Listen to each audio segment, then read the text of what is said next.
Canada with Brian Mulrooney, and she changed the arc of history, not just in the United Kingdom, but also in the world. Well, let's take this on and speak to Jason Johnson, who's in Atlanta. He's a political analyst and a specialist in British-American relations. Jason, James Baker, they're saying that Margaret Thatcher changed the arc of history, but how will history view Margaret Thatcher, I wonder?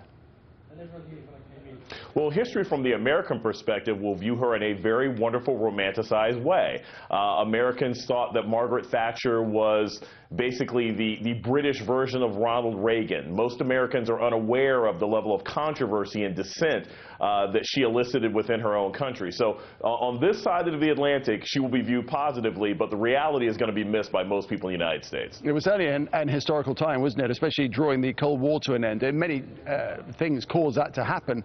But the clarity of Margaret Thatcher's beliefs was probably a vital factor, wasn't it?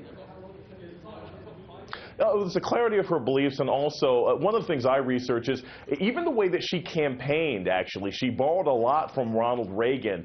She moved British politics away from being purely about manifestos and ideology and more towards personality.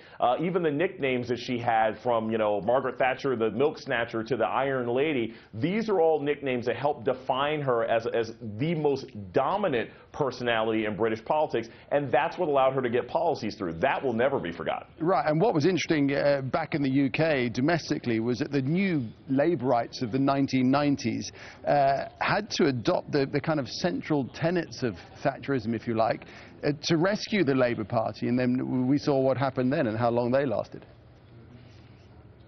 Oh, yes. You know, Tony Blair pretty much tried to grab the mantle of being, you know, someone who could adopt Thatcherite perspectives and what he called sort of third-way politics and meld old Labour socialist tendencies with the sort of neocon principles of Margaret Thatcher. That worked for Tony Blair. It certainly hasn't worked for Gordon Brown and some of his successors. And again, that's going to be the sort of conflicted legacy of Margaret Thatcher. In some respects, the economy in England was doing terrible when she came into office, and she did elicit some improvements. But the way that she affected public services, the way she affected the NHS, the way she affected public transportation and miners, these are changes to the British fabric of society that will never be repaired. And when James Baker talks about Margaret Thatcher changing the arc of history, does he mean there that the domestic policies that she brought in were taken up by other leaders around the world?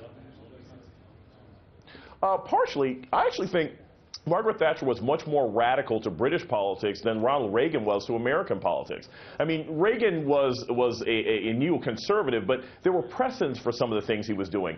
Thatcher, by selling certain parts of National Health Service, Thatcher, by taking British transportation and selling it to private interests, that was something that no one in England had ever even thought about in the previous 15 to 20 years. So she changed the arc of history domestically, but internationally, she provided the partner that the United States desperately needed in Europe to fight communism. And so that will be something that she has always praised for, certainly on the right, and even with Ronald Reagan and with even Barack Obama in the United States today. Jason Johnson, good to get the US here. Appreciate that. Thanks very much indeed. Thank you. Well, as we've been discussing, Margaret Thatcher is a popular figure in the United States.